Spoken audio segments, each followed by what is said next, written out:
Model answer मैं नहीं दूंगा। मॉडल आंसर की जगह जो कंटेंट होता है प्लस स्ट्रक्चर होता है वो, क्योंकि मॉडल आंसर नहीं, मॉडल आंसर में क्या होता है ना कि आप लोग याद करने लगते हो, इसलिए वो मेरे को करना ही नहीं है। मैं बता दूंगा कि ठीक है इसका स्ट्रक्चर कैसे होना है और इसमें आपको क्या क्या कंटेंट आप यूज करोगे, लेकिन मॉडल आंसर नहीं। मतलब मॉडल आंसर क्या होता है ना कि एक लिमिटेड सेट में इस तरीके से और आपको मिलता है, आप याद करने लगते हो। रटने वाला सिस्टम मैं साफ साफ मैं फेवर नहीं करता। असल में पिछले क्लास से कुछ कुछ चीजें बची रह गई थी, उसके बाद ही आगे चलते हैं, ठीक है ना। पिछले क्लास से कुछ कुछ चला बचा रह गया था। आप लोगों ने थोड़ा बहुत तो पढ़ाई होगा, कुछ कुछ ऐसे क्वेश्चंस। एक ने टेलीग्राम पे कुछ पूछा है, कहाँ है उनका सवाल है, कहाँ गया, हाँ। Social movement and voting behaviour, how to tackle such questions. हाँ, अच्छा ये आप ही हो, सवाल बताइए।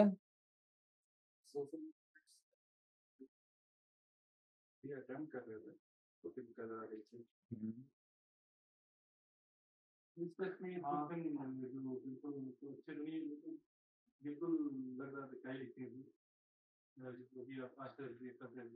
हाँ, अरे यार अगर आप, हाँ, सुनीता नारायण निवेदिता मेनन, वो पॉलिटिक्स पॉलिटिकल पार्टीज की बात होती है, सुनीता नारायण है। एग्जैक्टली अब बात है ना कि इसी को एक्सपेंड कर दोगे ना, कोई टेंशन नहीं है। नहीं ठीक, हाँ ठीक है, अभी हम वो डिस्कस करेंगे। हाँ सवाल बताइए आप।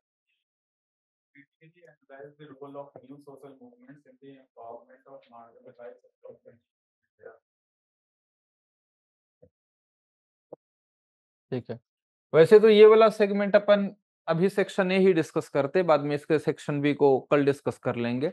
लेकिन ठीक है, एक मिनट पहले न्यू एनवायरमेंटलिज्म फिर उस पर चलते हैं, ठीक है। और ये वाला वोटिंग पैटर्न वाला कौन सा आपको सवाल देखा? वोटिंग पैटर्न तो सवाल दो ना यार, आपने लिखा है कि कैसे टैकल करें, सवाल बता दो।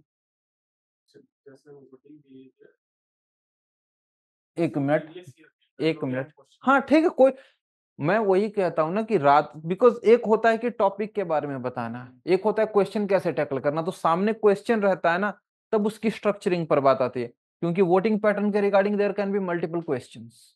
ठीक है, सबसे पहले देखो, when you are talking about new environmentalism, पुराना और नया, जैसे कि जिसे हम ओल्ड या ट्रेडिशनल एनवायरमेंटलिज्म कहते हैं, what was that and what is new about it, बताइए।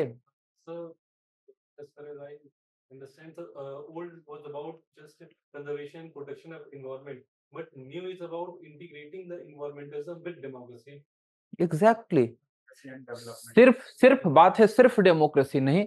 देखो, जो old environmentalism, what you are talking about conservation and protectionism, people were not part of it, it was a top down centralized model which was being imposed from the top, and the common people, rather than being protectors or rather than being participants, they were being seen as intruders, they were being seen as challengers।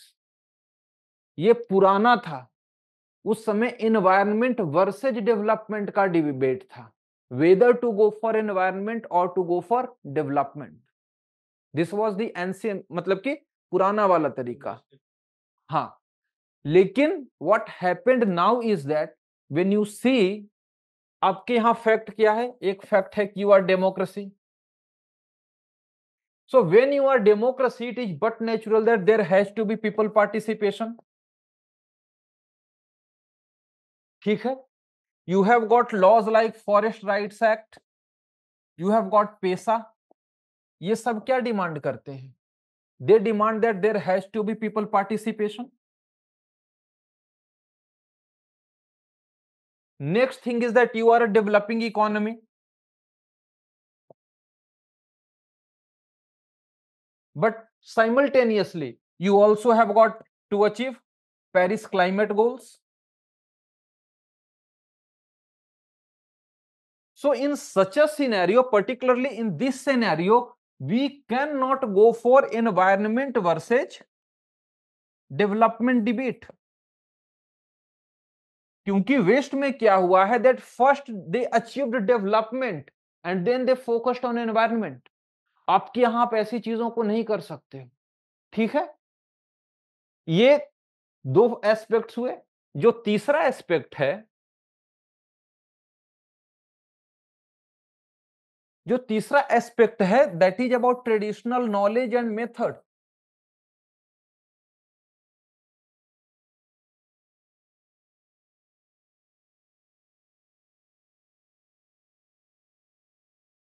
These have got to play a key role in modern this environmental conservation initiatives. ठीक है, plus जो Indian system है या Indian method है ना, यहां पे क्या है कि जो इन्वायरमेंट है एंड कम्युनिटी है, they both are deeply integrated.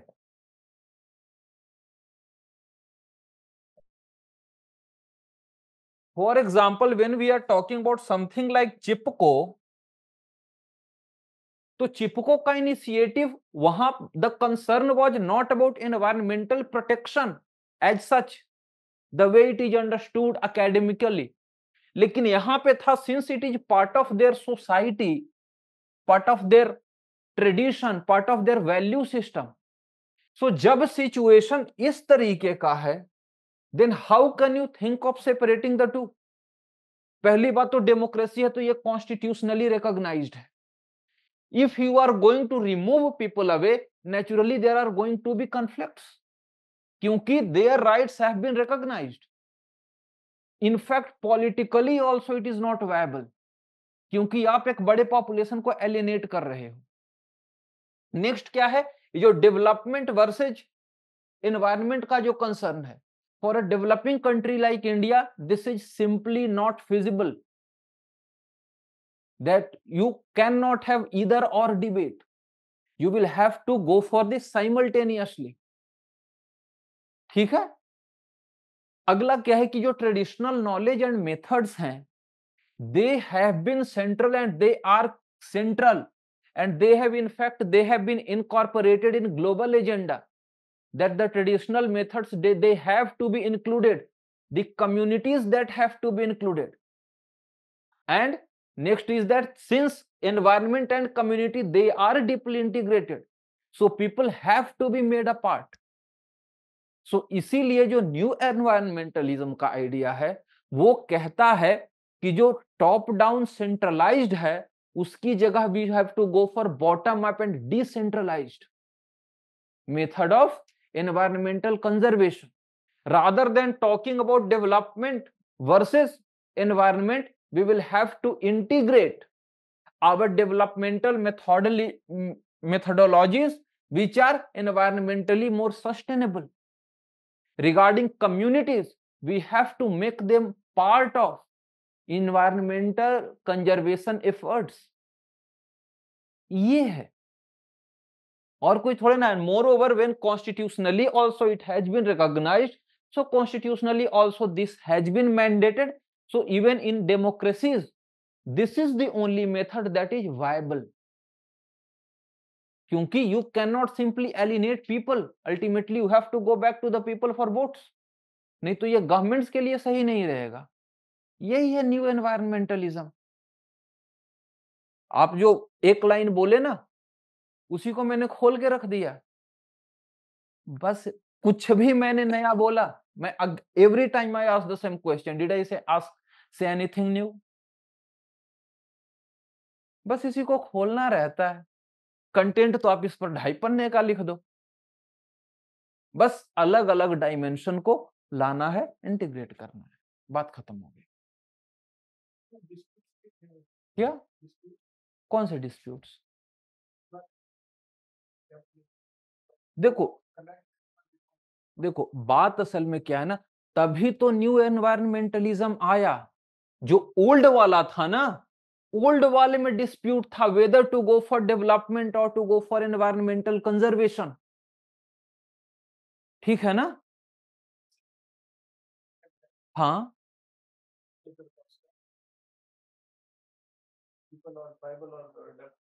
देखो वो अगेन वो एक तरीका उसे है कि वो कहा जाता है कि यूटिलिटेरियन नेचर, लेकिन दूसरा तरीका ये भी है ना कि it was part of their culture, because protecting forest was not just for their needs. So देखो, एक है वेस्टर्न तरीका चीजों को देखने का, दैट इट इज यूटिलिटेरियन, हमको फॉरेस्ट से फायदा है, but it is not just about फायदा, it is also about part of their culture, part of their traditions. इस कारण से इन्वायरमेंटल कंजर्वेशन है, प्रोटेक्शन। और अगर हम इंडिया में इन्वायरमेंटल मूवमेंट की बात देखें तो वो पर्पस वही है। इसलिए एक होता है कि आप इसे कहते हो ब्रेड एंड बटर इश्यूज के साथ एसोसिएटेड होता है, ठीक है ना? लेकिन ब्रेड एंड बटर वो, that is one aspect, another aspect is it is part of the tradition, way of life. इसीलिए इनफैक्ट जब आप गवर्नमेंट नए वाले आप सारे लॉज भी देख रहे हो, उसमें भी तो यही है ना कि आप जितना भी अक्वायर कर रहे हो उसके मुताबिक आपको फंड क्रिएट करना है, ठीक है ना? फंड किस लिए? तो कम्युनिटी के वेलफेयर के लिए। मिनरल डेवलपमेंट फाउंडेशन जो है, एमडीएफ, पर्पस क्या है? Bringing in community, addressing the concerns of the communities. तो इस तरीके का वही है न्यू एनवायरमेंटलिज्म, बस। ठीक है? ये तो 10 नंबर का था, तो इसमें वो बात करेंगे कि 1990 पहले वाला 1970s वाला जो फेज है और किस तरीके से 1992 रिवाइवल हुआ वो। आपको लगता है आपके पास इतना जगह होगा? बस हम नहीं किए हैं वो चीज। बस देखो, बात है करेंगे या नहीं करेंगे, यू योरसेल्फ आर द जज।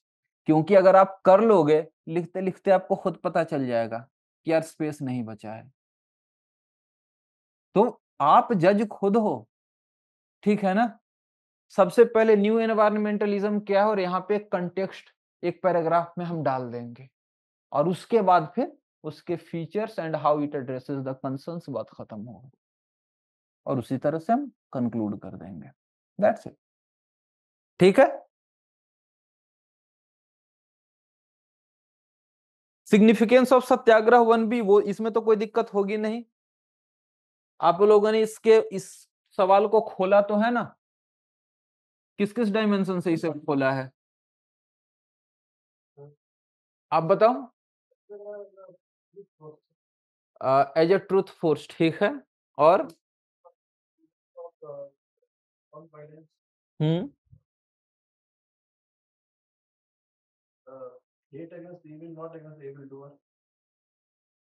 हेट नहीं, फाइट। हेट टर्म नहीं यूज होगा यार। हेट देखो, बात वो है ना कि जो एक नेगेटिव है ना, उस लिहाज से मैं बस हेट बोल रहा हूं, क्योंकि बात है कि हैट्रेड, खैर खैर खैर, आगे और आपने क्या क्या लिखा? सवाल है tool for Indian freedom movement, और क्या क्या था? कितना खोला है आपने? सत्याग्रह political tool by Gandhi movement by making because India was colonial force was dominant. Hindi में बोल दो ना, इतना क्या टेंशन है? Colonial force dominant था सर, उस समय उनके पास artifacts weapons था, हाँ but India they lacked these resources, हाँ, so they used this method to in political terms सही। और कुछ? ठीक है, आप लोग बताओ कितना खोले इसे? एक तो मासेस को अट्रैक्ट करने के लिए हम्म, मूवमेंट बिल्कुल सही। उसके बाद एक ग्रामसी एनालिसिस की भाई काउंटर हेजेमनी क्रिएट करने के लिए। हाँ, और एक इंडिविजुअल रिफॉर्म बिना ट्रुथ इंडिविजुअल लेवल पे लाए एक राम राज्य का क्रिएशन नहीं हो सकता। हाँ, और उसके बाद जो weapon violence against non violence, ये सब वही है कि कुल मिलाकर यही खोलना था कि significant satyagraha as a tool. तो हम डिफरेंट लेवल पर, जैसे आपने एक बोला इंडिविजुअल लेवल पर, creating counter hegemony, participation of the masses, क्योंकि जो मासेस थे, masses naturally they can not participate in violent movement, ठीक है। Then taking the fight against British, taking a peaceful fight against British, creating a counter hegemony, यही सारी चीजें हैं। तो वही एक, और देखो एक मैं किसी की कॉपी चेक कर रहा था टेस्ट 1 के रिगार्डिंग। सो टेस्ट 1 में लास्ट के जो 2 क्वेश्चंस हैं उसमें है कंपेयर एंड कंट्रास्ट का। नहीं हाँ नहीं ठीक है वो मैं ऐसा नहीं, मैं बस स्ट्रक्चर पे बात कर रहा हूं। सो कंपेयर एंड कंट्रास्ट में एक चीज मैंने देखा कि ठीक है आप ब्रॉडली डिस्कस कर रहे थे, rather than that what I would suggest ना कि हम उसे थीम वाइज लेकर के चलें। जो डिफरेंस है, सपोज करो सवाल है कौटिल्य वर्सेस मैकियावेली का, ठीक है ना, तो उनके बीच में डिफरेंसेस में तो चूंकि 15 नंबर का सवाल है तो लाइन खींचने वाला काम नहीं चलेगा, क्योंकि यहां से यहां तक आपका एक पॉइंट होगा, यहां से यहां तक आपका एक पॉइंट होगा, वो वैसे भी सही नहीं दिखता है, ठीक है। अगर दूसरा तरीका आप जो ऑप्ट कर रहे हो कि पहले मैंने यहां से यहां तक सिर्फ कौटिल्य को डिस्कस किया, फिर यहां से यहां तक मैंने मैकियावेली को डिस्कस किया, इसमें जो डिफरेंस है ना, डिफरेंस गायब हो जाएगा। It is as if you are explaining first Kautilya then you are explaining Machiavelli. rather than that what I would suggest is you go theme wise। Theme wise जैसे कि फॉर एग्जाम्पल सेंट्रल आइडिया या फिर की important concern, ठीक है। तो इसका क्या था, एक है पावर व्यू ऑफ पॉलिटिक्स, ठीक है, लेकिन यहां पे greater focus is on administration, इस तरह। हाँ, फिर उसके बाद क्या है, role with respect to focus, एक तो उसका एडमिनिस्ट्रेशन है नहीं, इसका एडमिनिस्ट्रेशन है। उसके बाद रोल ऑफ रिलीजन हो सकता है, then limitations on the king हो सकता है, इस तरीके से थीम, और वो थीम खुद से डेवलप करना पड़ेगा।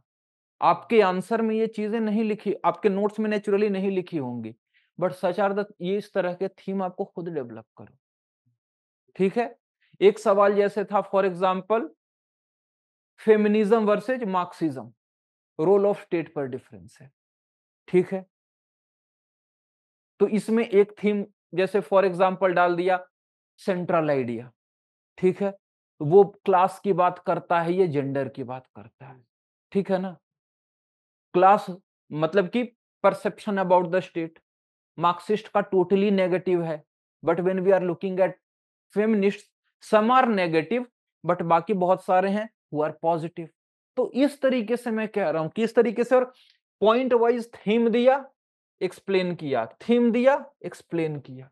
तो इससे क्या है ना कि जो आपका डिफरेंस है ना, वो ज्यादा खुलकर के सामने आ जाता है।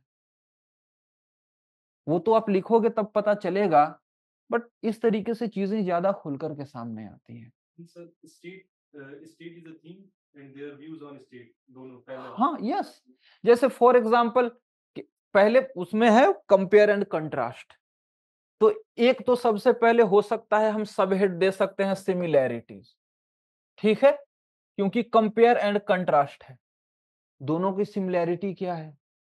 एंगल्स की जो बुक थी जिसमें कहा था कि कम्युनिस्ट सोसाइटी जो है, जो पेट्रियार्की है, वो that is also because of property ownership, communism आ जाएगा तो वहां पे भी पेट्रियार्की खत्म हो जाएगी।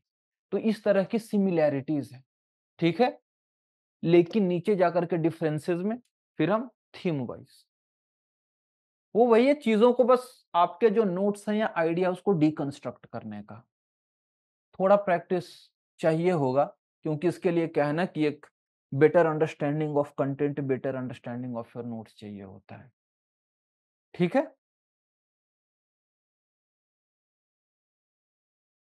ये इसमें जो 20 मार्क का क्वेश्चंस है, हम्म, इसमें मैंने पैराग्राफ और पॉइंट्स दोनों यूज किया है। बिल्कुल सही है, कोई इशू नहीं है यार। देखो पॉइंट्स, असल में मैं बार बार ये बोलता हूँ, पॉइंट, पता है पॉइंट यूज करने में आप लोगों को हेजिटेशन क्यों है, क्योंकि मैडम नहीं बोलती है ऐसा, सीधी सी बात है, और कोई रीजन नहीं है। लेकिन बात बहुत सिंपल सा है कि अगर सोशियोलॉजी यूज कर सकता है, अगर एंथ्रो यूज कर सकता है, तो हम क्यों नहीं यूज कर सकते? इग्नू यूज करता है, हर जगह यूज होता है। इनफैक्ट मैंने खुद देख रखा है, एमए की कॉपीज डीयू में, बीए की कॉपीज डीयू में, वहां सब हेड दे देकर एक्सप्लेन हुआ रहता है। आपका काम है एग्जामिनर की जिंदगी आसान बनाना, वो कीजिए, that is the most important thing. ठीक है,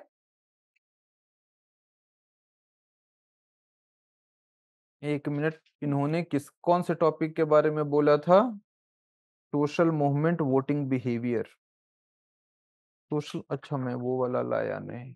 क्वेश्चन के साथ हाँ बिल्कुल, वो देखो वो ज्यादा अच्छा है ना। सपोज अगर 2-3 सवाल रहे तो और बेहतर है, so that we can discuss about it. ठीक है।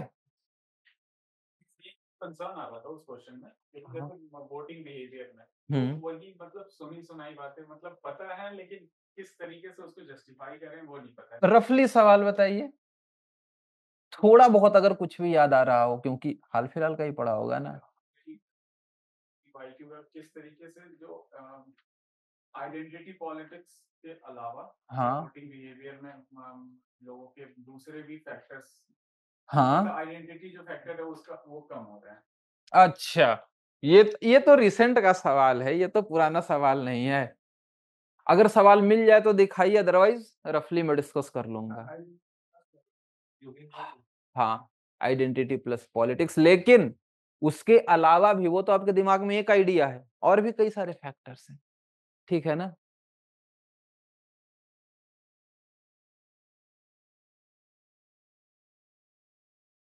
लग रहा है वो 2021-22 का हाँ कुछ ऐसे ही, हाँ मेरे को कुछ कुछ अंदाजा है, देख लो ना एक मिनट। पॉलिटिक्स से रिलेटेड। अरे एक बार देख लो। 2020 अच्छा 2020 तक ही है।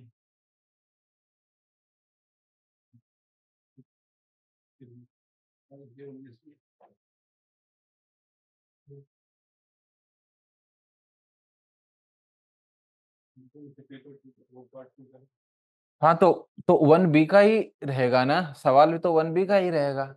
सब कुछ आ जाएगा। नेचुरल, देखो आइडेंटिटी की बात कर दी है तो आइडेंटिटी में किसी भी तरह की, आप लिंग्विस्टिक बात कर रहे हो, एथनिक बात कर रहे हो, रिलीजियस बात कर रहे हो, कास्ट बात कर रहे हो, सब आएगा। ये क्वेश्चन आपने factor behind the decline of workers movement, ये करंट कंटेम्परेरी कॉन्टेक्स्ट में है कि नेशनल मूवमेंट कॉन्टेक्स्ट में है? ये अभी की बात होगी ना, ठीक है ना? क्योंकि अगर नेशनल मूवमेंट रहता तो हम लिख देते नेशनल मूवमेंट ना। Contemporary context. हाँ क्योंकि नहीं तो लिखा हुआ होता।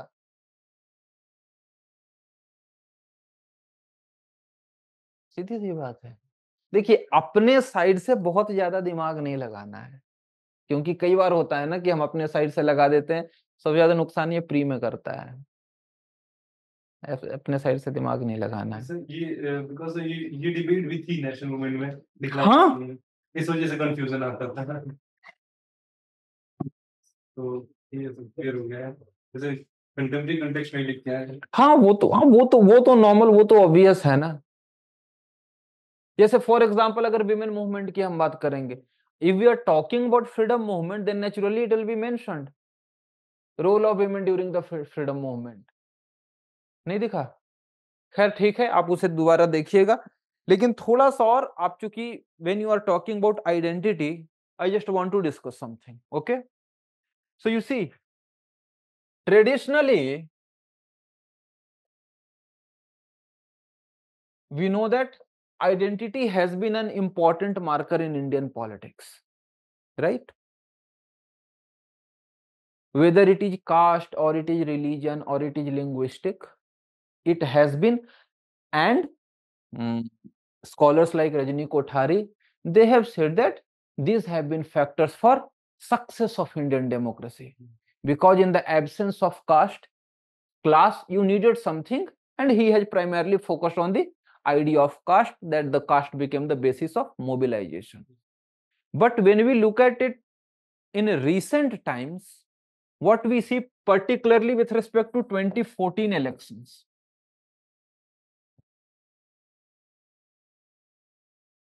स्कॉलर्स आर्ग्यू कि समवेयर आइडेंटिटी जो है ना, आइडेंटिटी थोड़ा पीछे रह गया है, and they link it with the success of BJP. क्योंकि इन्होंने कहा कि बीजेपी ने क्या किया, इसके 2-3 डायमेंशन है, ठीक है। If you talk about lockers, scholars like Yogendra Yadav या फिर Suhas पालशेकर, they say that BJP has gone for reorienting itself. Primarily, it was Brahmin Baniya party, right?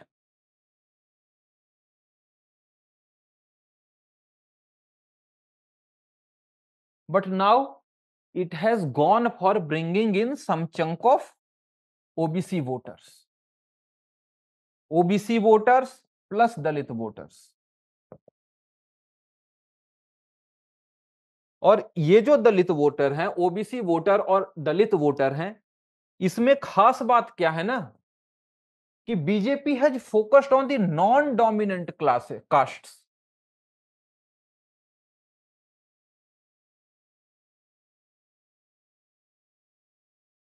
For example when you focus on UP, what they did, OBC voter में इन्होंने क्या किया, non Yadav को उठाया, क्योंकि यादव जो है वो ट्रेडिशनली एसपी के सपोर्टर हैं, और दलित में इन्होंने नॉन जाटव को उठाया, ठीक है। ये एक फैक्टर है।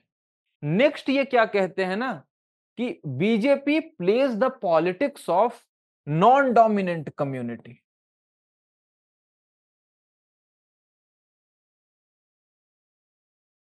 सो दैट पॉलिटिक्स के ऊपर एक पर्टिकुलर कास्ट का जो होल्ड है, somehow that can be broken. For example, when you look at a Haryana, BJP goes for non-Jats, so that other castes they get mobilized. There is a counter mobilization. They come together, and the BJP has been successful in forming governments. Next is look at Maharashtra. It goes for non-Maratha. ठीक है। सो इस तरीके से this is one aspect of how caste slowly, one thing is that the BJP's electoral arithmetic or electoral calculation of bringing in smaller caste is such. For example, when you are looking at Bihar, क्या किया, Yadav plus मुस्लिम रफली that goes to 28 to 30%, और वो होता था decisive chunk. Why BJP wants to come with Nitish and a Manjhi and a Chirag Paswan? क्योंकि यहां पे ये क्या देख रहा है कि जो नॉन यादव ओबीसीज हैं, अगेन कुर्मीज आर देयर, जो कुशवाहाज आर देयर, जो कि नीतीश कुमार के वोट बैंक है, EBCs, yes, extremely backward castes. Then you have got a Manjhi, 5 से 6% पासवान, ये सब again all of these are एससीज। So against that coalition, BJP is trying to create a coalition of smaller castes. ठीक है, तो हम इसे दो तरीके से देख सकते हैं। One is that the dominant caste hold over the election that it has tried to weaken, right? क्योंकि हर जगह जो हम होल्ड देखते थे, चाहे जाट्स, मराठास, ये इस यादव्स, ये इसने तोड़ने की कोशिश की है।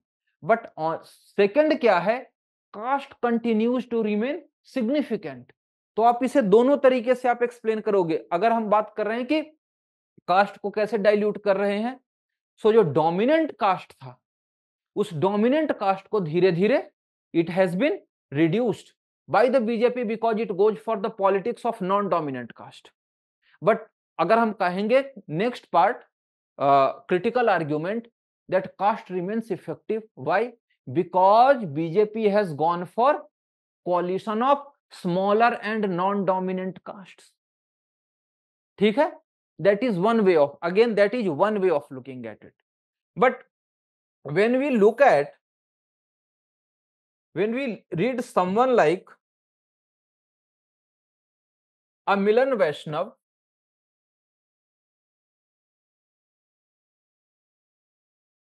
ये बात करते हैं बाकी सारे factors. He talks about the idea of development. that it is not just about caste, it is not just about religion, it is about development, it is about aspiration. क्योंकि the India that you see today, this India is young, this India is dynamic, and that is why when we look at the specific voter base of BJP, then 18 to 35, they are a significant chunk of its votes. And this young population does not associate so much itself with the caste, but rather it associates itself with the its aspirations, India's global standing, ठीक है ना, the broader idea of nationalism. ठीक है, ये हो गया दूसरा factor. And again you are seeing that how caste is getting diluted. ठीक है, देन देयर इज थर्ड. कोई सवाल है? हाँ ठीक है. Then there is third way of looking at it, how election is changing. ठीक है ना, उसमें या फिर you can say that Indian politics is moving from a caste to class politics.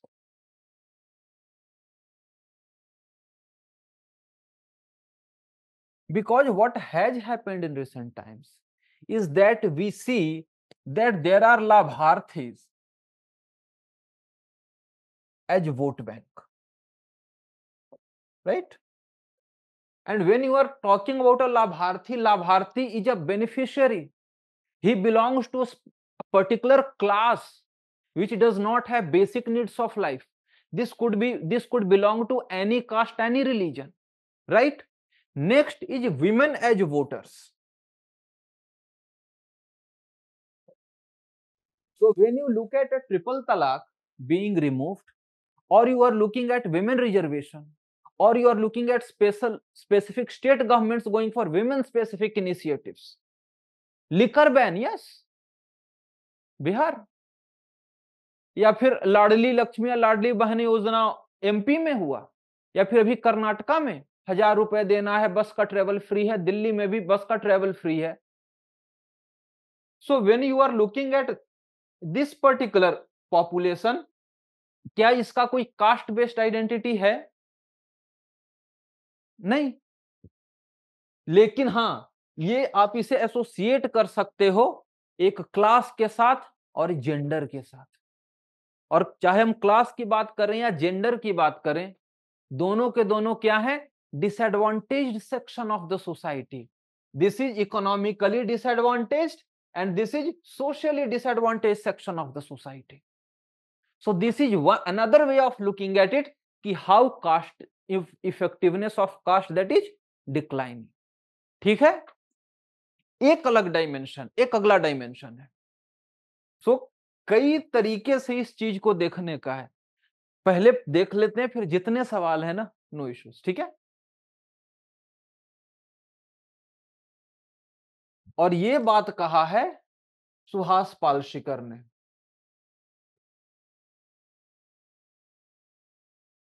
इनका कहना है दो चीजें.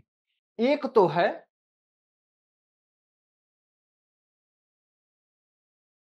that all the smaller castes or all the even OBCs or SCs, they are being brought under the umbrella of Hindutva. ठीक है, so rather than caste, religion becomes that bigger identity, and this is being associated with the idea of nationalism. Okay, and next is your new developmentism. कोई developmentism कहता है या फिर welfarism. Again welfarism is nothing else but लाभार्थीज. ठीक है, सो ये इस तरीके से हम इसे अलग अलग तरीके से इलेक्शंस में role of caste, role of religion, role of gender, ये सब को देख सकते हैं. पूछिए. इसी पॉइंट पे यही इसी पे था. तो आप आर्टिकल जब पढ़ रहे थे, जब तुम 2023-24 से पहले, हाँ, जो ओबीसी और दलित जब आए बीजेपी के वोट बैंक, एक सब एल्टर्न हिंदुत्व का कंसेप्ट आया, यस सब एल्टर्न, और जैसे ही इलेक्शन का रिजल्ट आया तो हाँ ये आर्टिकल आने लगे कि सब एल्टर्न हिंदुत्व जो है वो सक्सेसफुल नहीं हुआ है, वापस से जो कास्ट सोशल जस्टिस है वो आ गया है। देखो हाँ, और ये बात, एक मिनट मैं देख रहा हूं शायद ऑनलाइन कोई कमेंट है, जस्ट एक मिनट मुझे दे देना, ठीक है ना। तो देखो उसके बारे में बोलती हैं सत्याग्रह क्वेश्चन, हाँ पीयूष सत्याग्रह वाला ऑलरेडी डिस्कस हो चुका है, ठीक है। सो आपने जो बात की ना, ये बात करती हैं सुधा पाई, मेनली फोकस्ड अराउंड यूपी। उन्होंने कहा कि यूपी में बाय नेमिंग अखिलेश यादव, हम अखिलेश यादव नहीं, हम समाजवादी पार्टी की बात करेंगे, कि उन्होंने जो इलेक्शन था ना, उन्होंने हिंदुत्व वर्सेस सोशल जस्टिस बना दिया, ठीक है। और इस सोशल जस्टिस में PDA alliance he talked about, पिछड़ा, दलित, अल्पसंख्यक। So this is another way, and that is why it is being said that 2024 elections is a normal election. In what terms? एक तो है coalition is back, ठीक है। Second factor क्या है? Cast is back,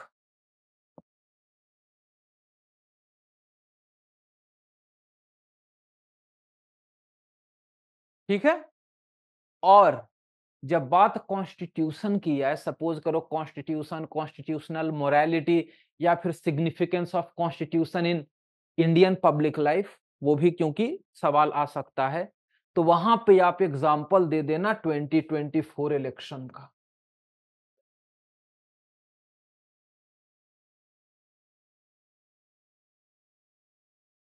कि the concern about attempts to change the constitution, that was an important factor, ठीक है, which resulted in decline in seats of the BJP. So this shows that constitution continues to hold central to the public life of people, and they are मतलब there are concerns, so that so इसलिए 2024 elections का एक interpretation ये भी है, protecting the constitution. वो भी हो सकता है, या फिर एफर्मेटिव एक्शन के साथ भी आप इसे लिंक कर सकते हो। देखो बात ये है ना कि वैसे था तो ये सब कुछ झूठा है, but elections are all about narratives. आपने क्या नैरेटिव की दिया और वो नैरेटिव जमीन पर कहां तक पहुंचा। तो बीजेपी ने जब 400 पार का नारा दिया ना, तो जो जमीन पर मेनली अराउंड यूपी ये न्यूज पहुंचाना, इनको सबसे पहले 400 सीट क्यों चाहिए। इन्होंने हल्ला क्या कर दिया कि संविधान बदल देंगे, आरक्षण खत्म कर देंगे, और ऊपर से क्या, वो जो अयोध्या का इनका एमपी था और 2-3 लोग थे, अयोध्या वाले ने तो बोल दिया उनको संविधान बदलना है। तो ये जो सारी चीजें है ना, कि तो जो विस्पर कैंपेन होता है ना, उसे आप काउंटर नहीं कर सकते। और इन्होंने काउंटर कब करना स्टार्ट किया? 3rd या 4th फेज से। तब तक जो नुकसान होना था, the damage had already been done. तो इस तरीके से मैं कह रहा हूं कि when people were concerned that constitution might be changed, तो उसके कारण they did not vote for BJP. और कई सारे फैक्टर्स थे, एक तो ये भी था ना कि, और वो अभी चीजें आ रही हैं कि जो कॉन्ट्रैक्ट था, कॉन्ट्रैक्ट से इन्होंने रिजर्वेशन हटा दिया था यूपी में, ठीक है। जो कॉन्ट्रैक्चुअल एम्प्लॉयज हैं उसमें कोई रिजर्वेशन नहीं रहेगा। तो इसे आगे लिंक करके क्या देखा गया कि अभी इन्होंने कॉन्ट्रैक्ट से रिजर्वेशन हटाया है, इसके बाद ये असल ये से रिजर्वेशन हटा देंगे। तो इस तरीके से देखो, ये इलेक्शनियरिंग, कुल मिलाकर इलेक्शन का मतलब नैरेटिव होता है, जिसका नैरेटिव जीते, जिसका नैरेटिव हारे।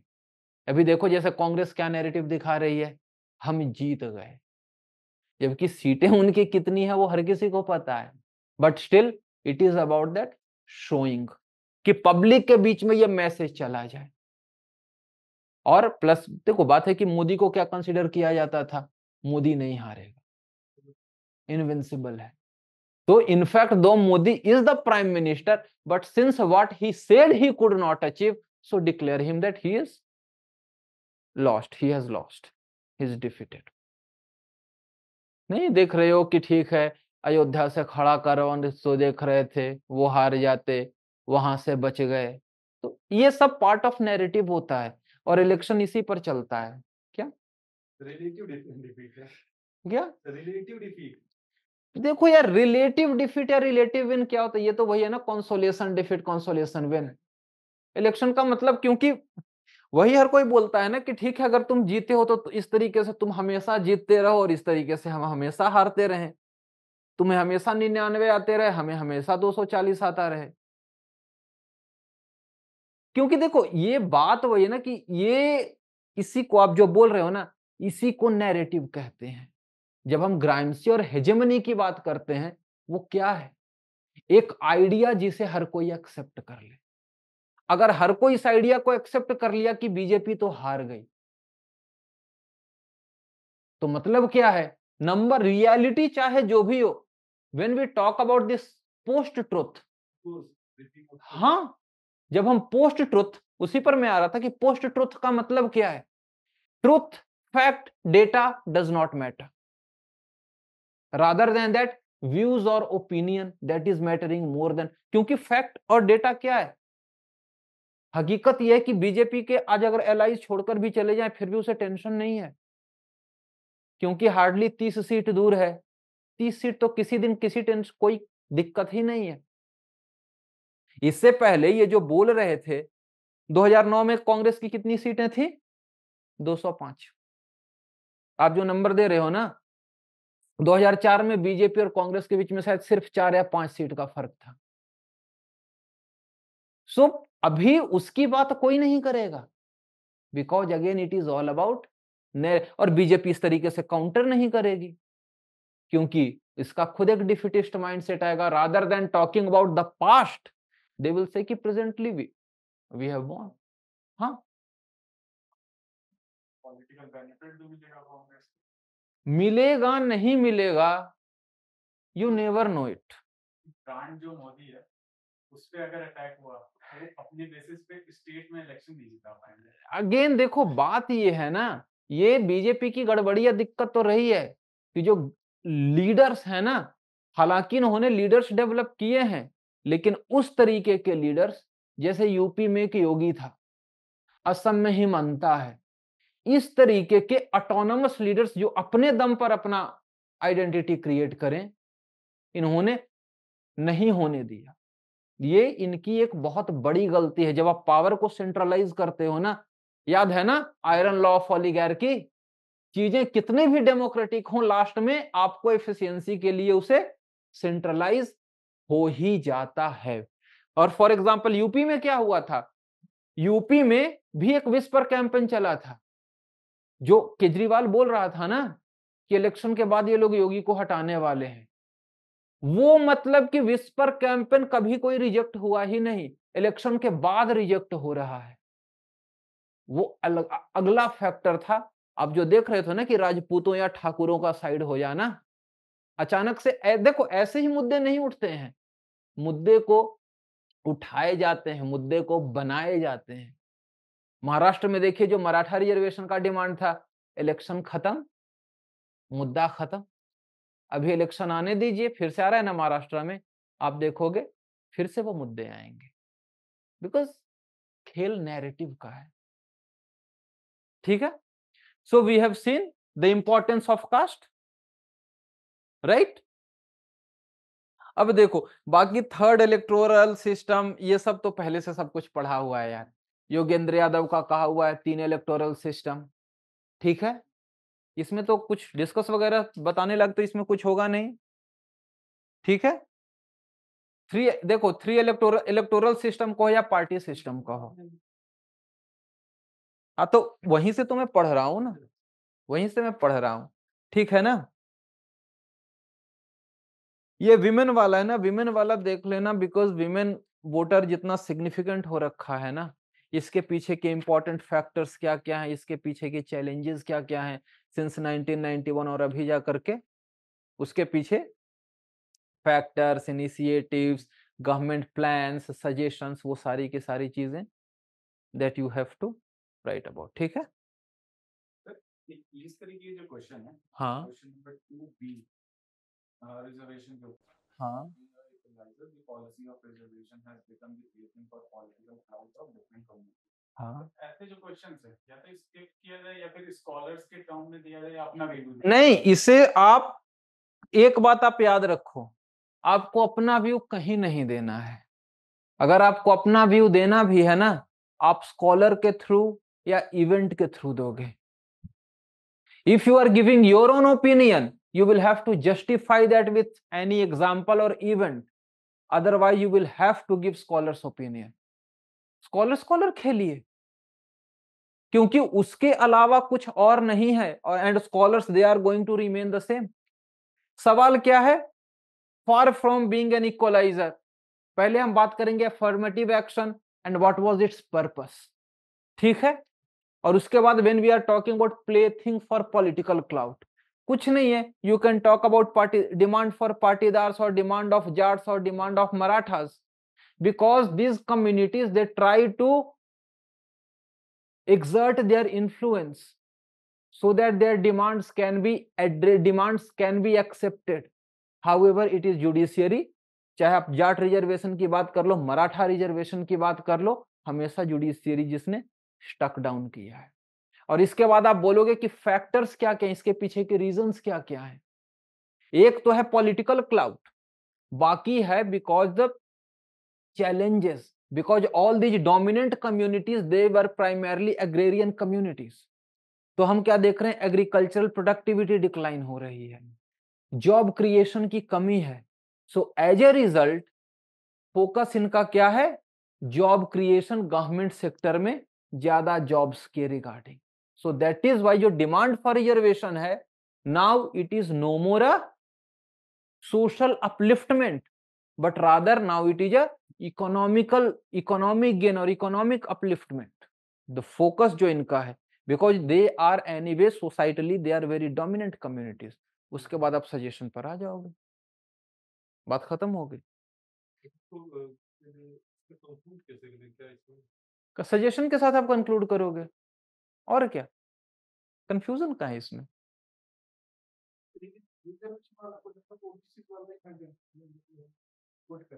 हाँ, क्योंकि देखो असल पंगा ओबीसी वाला ही है। एससीज जो हैं वो कहीं भी इतने डोमिनेंट हैं ही नहीं, और वैसे भी उनको मिल चुका है, ठीक है ना। आप जो देखते हो बंगाल में थोड़ा मतुआ वगैरह, वो लोग ठीक है, वो 10-20 सीट पर उनका इन्फ्लुएंस है, उसी के कारण ठीक है हमको ओबीसी का एससी, ओबीसी से एससी में डालो वगैरह, बट ये प्राइमरली ओबीसी का ही है। एमएन श्रीनिवास का जो आइडिया है ना डोमिनेंट कास्ट का, ये आइडिया उसी डोमिनेंट कास्ट का है, to exert or assert their electoral dominance so that their demands are accepted। Example तो हमारे सामने है, बुलॉक कैपिटलिस्ट, हाँ बोल सकते हैं, लेकिन यहाँ पे उसकी जरूरत नहीं है। बुलॉक कैपिटलिस्ट क्यों हम बोल रहे हैं? क्योंकि अग्रेरियन कम्युनिटीज है, तो उसी के साथ है ना, क्योंकि एग्रीकल्चरल प्रोडक्शन जब डाउन हुआ, प्रोडक्टिविटी डाउन हुआ, देन दे सॉ कि ठीक है societally I am dominant but economically I am not gaining, जबकि जो बाकी जो दूसरे कास्ट वाले हैं वो हमसे आगे निकल रहे हैं by virtue of reservation. So now I also want reservation. वही है play thing for economic cloud. The phenomena of competition for backwardness। ये इसी को ना कहते हैं रेस टू द बॉटम, यही तो है race to the bottom. Everyone wants to be backward now.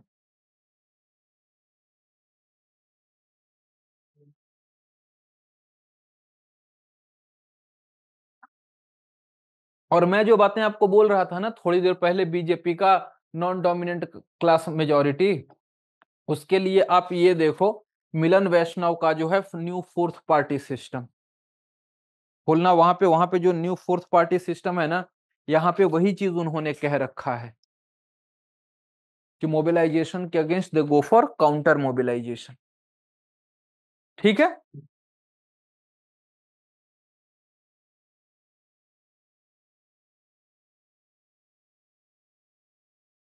Question number 4 है कि जो इंटर स्टेट काउंसिल है, हाँ इसमें जैसे ये पूरा 20 मार्क्स का है, हाँ, इसमें स्कॉलर कोई किया जाए? देखो इसमें स्कॉलर रहेगा ही नहीं, इसमें बस आपका कमिटीज एंड कमीशंस रहेगा, ठीक है ना। इसमें कुछ ऐसा तो नहीं है ना, कोई थ्योरेटिकल एस्पेक्ट देने की इसमें कोशिश करनी? नहीं, हम वो देखो बात है ना कि कोई अगर थ्योरेटिकल वैसा इशू है, सिर्फ हम उसी में थ्योरेटिकल डाल सकते हैं ना। ये एक सीधा सीधा कॉन्स्टिट्यूशनल एक इंस्टीट्यूशनल सवाल है, इसमें कमिटीज का व्यूज है या कमीशंस का व्यूज है, ठीक है ना। आपको ज्यादा डालना है तो फेडरलिज्म से एसोसिएटेड आप डालोगे, क्योंकि ultimately interstate council it is about federalism and federal cooperation. आप लेटर ऑन आप लिंक कर दोगे, चाहे अभी जो डिबेट कन्फ्लिक्ट या फिर conflict around the institution of governor हो रहा है, या फिर डिप्लॉयमेंट ऑफ CAPFs हो रहा है, then interstate council can be that platform for discussion. क्योंकि आप जाओगे ना तो इंटरस्टेट काउंसिल सेक्रेटेरिएट का जो पेज है ना, उस पेज पर लिखा हुआ है कि ठीक है किस काउंसिल का क्या क्या एजेंडा में था, and you will be surprise to know कि ये सारी चीजें, whether we are talking about security challenges, और we are talking about GST, और we are talking about river water dispute, और even we are talking about education and improving the education son, rights of tribals, ये सारी चीजें उसके एजेंडे पर रही हैं। उसका एक पेज है इंटरस्टेट काउंसिल सेक्रेटेरिएट, उसमें सब लिखा हुआ है फर्स्ट का क्या था, सेकंड का, क्योंकि 1990 से तो स्टार्ट ही हुआ है, अब तक 12 मीटिंग्स हुई हैं, ठीक है। तो उसके पेज में सब लिखा, वही बात है कि रेगुलर मीटिंग होता नहीं है, एडवाइजरी बॉडी है, वही सारे इसके लिमिटेशंस हैं। हाँ, प्रेसिडेंशियल ऑर्डर के थ्रू आया था ना 263, ठीक है।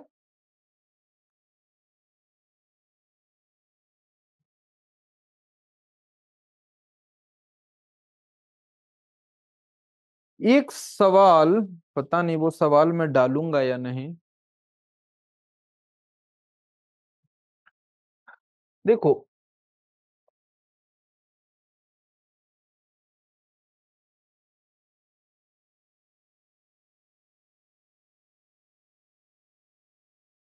when we are talking about religion in Indian politics, religion has remained important since freedom movement.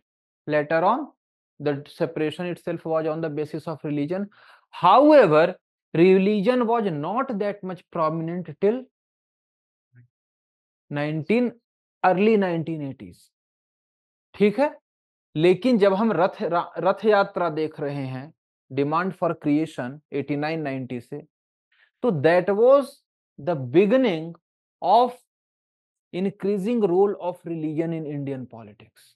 तो ठीक है, वो फर्स्ट फेज था। तो वो भी एग्जांपल दे सकते हैं, अकाली दल वाला, अकाली दल। वो प्री इंडिपेंडेंस का हो जाएगा ना, सिंह सभा के साथ, मास्टर तारा सिंह वगैरह, वो पहले का था। और देखो बात है ना कि जब भी हम इलेक्शन की बात करते हैं, हम जो सिग्निफिकेंट है, ज्यादा सिग्निफिकेंट है, हम उसकी बात करते हैं। द फैक्ट रिमेन्स कि Akali Dal limited to Punjab, for example if you talk about Shivsena, उसका रिलीजन के टाइप ऐसा कुछ है नहीं, और इन्फ्लुएंस उतना नहीं है, ठीक है ना। अकाली दल ने सरकार ही कब जा करके बनाई है, शायद 2004 या 5 के अराउंड, तो वो जो 10 साल का उसका टेन्योर था, 10 साल या 15 साल का जो भी वो था, उस टाइम तो बनाई थी। तो उतना डोमिनेंट नहीं, पॉलिटिक्स में we will always discuss about the dominant issues, dominant factors. Ethnicity में भी देखिए, हम एथनिसिटी डिस्कस भी करते हैं, सिर्फ एक टॉपिक रह जाता है ना, हार्डली एक सवाल आया नॉर्थ ईस्ट पर, जबकि नॉर्थ ईस्ट में ethnicity is the most important factor. क्योंकि when we are looking at the broader politics of India, ethnicity is not that big a factor. इसलिए क्योंकि caste and religion, these are the two most dominant factors. पहले हम linguistic की बात करते थे, अब लैंग्वेज भी खत्म है, ठीक है, क्योंकि जब महाराष्ट्र से विदर्भ और मराठवाड़ा अलग होना चाह रहा है, आंध्र से तेलंगाना अलग हो सकता है, यूपी से अलग होना चाह रहा है, ठीक है। सो इस कारण लैंग्वेज अपने आप पीछे हट गया and we always discuss the dominant factors, ठीक है। So this was the emergence and what we talk about re-emergence, that is since 2014 role of religion, ठीक है। एक बात है, इन दोनों में फर्क क्या है। लेट 1980s में भी religion became prominent, we are looking at since 2014 again religion has become at the centre stage, क्योंकि when we are even looking at Congress the talk about soft Hindutva क्यों है, subaltern Hindutva, why is it so, because again religion is being discussed, it has taken central role, ठीक है। लेकिन इसमें है कि इस समय में और इस समय में फर्क क्या है। आगे जाकर के देखोगे बीजेपी ने सरकार इस समय भी बना ली थी 1900 पहले 96 के अराउंड, बाद में 98 99 में यहां भी सरकार बनाई है, फर्क क्या था। नहीं, वो अपोजिशन अलग चीज है, इसमें रोल ऑफ जो religion and mobilisation on the best of, असल फर्क वही है ना कि मोबिलाइजेशन में फर्क क्या था।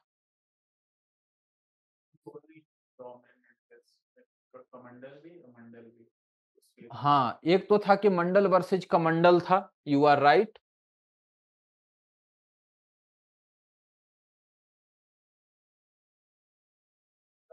इस समय कोई वैसा no such counter idea, right, क्योंकि अभी हमने हाल फिलहाल देखा there is no such counter idea. अगला फर्क बताइए। कॉन्स्टिट्यूएंसी में डिफरेंस मींस उस टाइम से अपर कास्ट डोमिनेटेड था, इस टाइम जो बीजेपी का मोबिलाइजेशन, जैसे अभी हम लोग बिगिनिंग में डिस्कस कर रहे थे, they are mobilising. Nice, good. Seriously इस समय देखो, इस समय प्राइमरली क्या था, प्राइमरली अपर कास्ट था, ठीक है ना। इस समय it is a broader coalition, ठीक है, where we see OBCs are also there and एससीज are also there, in fact STs are also there, ठीक है। और क्या फर्क था। क्लास का नहीं देखो, हम बीजेपी पर फोकस नहीं कर रहे हैं, ultimately this is related to BJP, but यहां पे फोकस है रोल ऑफ रिलीजन। जैसे for example question is that there is reemergence of role of religion in Indian politics in recent times, what is the difference compare to its previous occurrence. सवाल ये है, वो सवाल में कभी नहीं देगा कि बीजेपी का राइज है because of role of religion, ठीक है, ठीक है ना। तो सवाल तक लिमिट रहो, वो बीजेपी के राइज में definitely middle class is a factor, लेकिन हम अभी सिर्फ रिलीजन पर लिमिटेड है।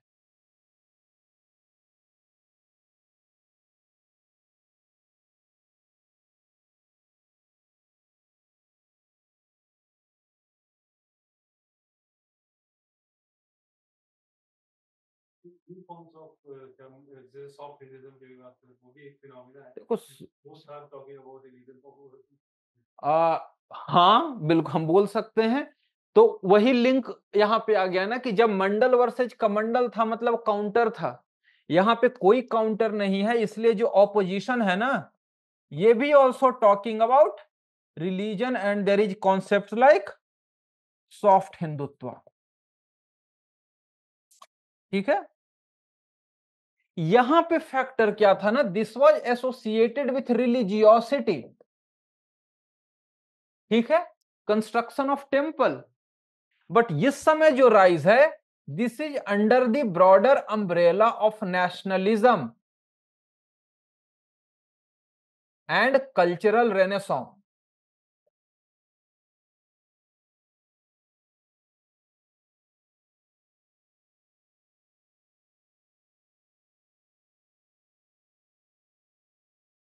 क्योंकि अभी जो रिलीजन की बात हो रही है, it is not that overt and it is not about any specific religiosity, but rather जो ब्रॉडर आइडिया, अभी जो रिलीजन का रोल है वो broader idea of nationalism, cultural pride की बात हो रही है।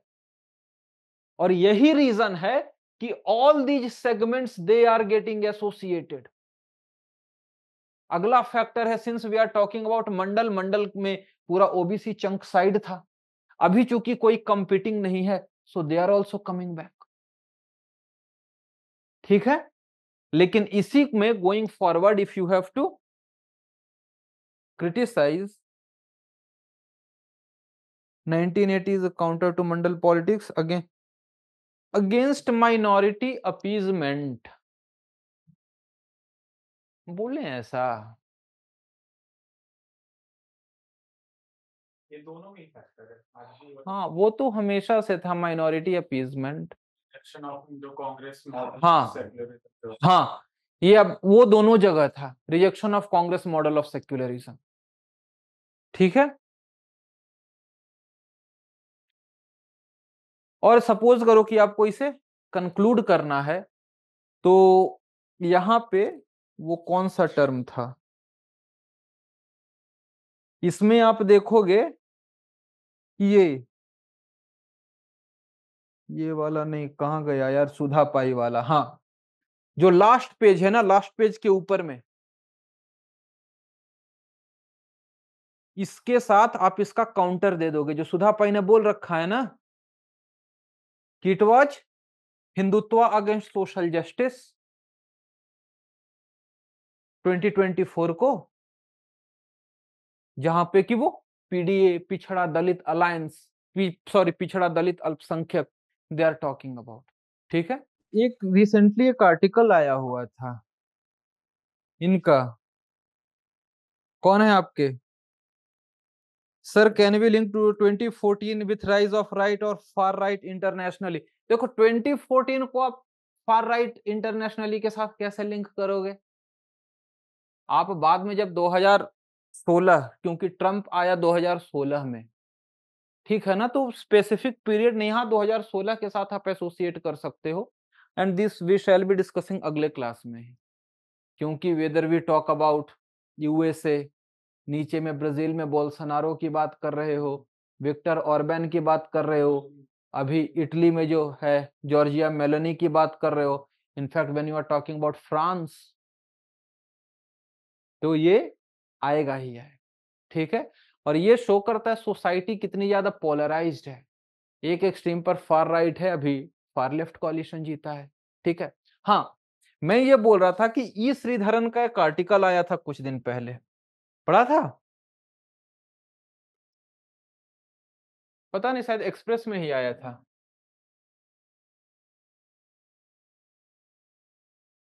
बढ़िया आर्टिकल था, इसने में इन्होंने बहुत डिटेल में कोalition पॉलिटिक्स की बात की थी। अगर आप वो आर्टिकल पढ़ लेते ना, कोalition पॉलिटिक्स का सब उन्होंने समझा दिया था।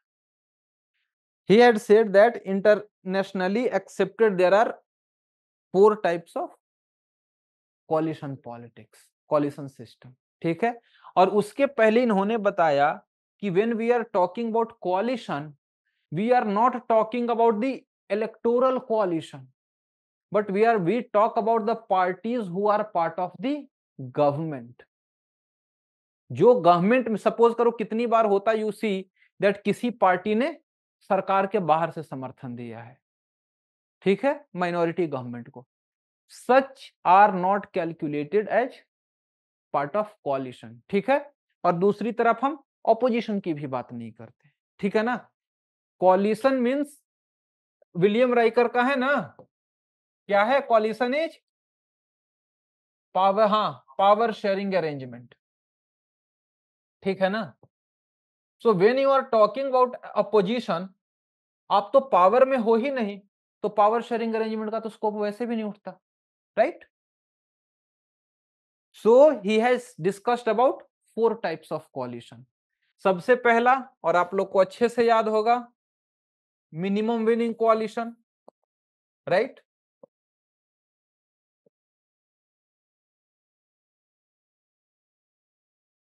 इसमें क्या है कि since it is a power sharing arrangement, why would you want to give power to someone else? There is a general tendency that power remains concentrated with a limited number of people. So it is just about having the limited or the exact number of seats that you want to have your majority. ठीक है? The first one, minimum willing coalition. India में आज तक ऐसा कभी कोई coalition नहीं बना है. ठीक है? अब हाँ, सेकंड क्या है? एक मिनट आता हूं, मैंने वैसे इसमें डाल रखा है, मैं देख लेता हूं एक बार. हाँ, सेकंड इज सरप्लस मेजॉरिटी कोalition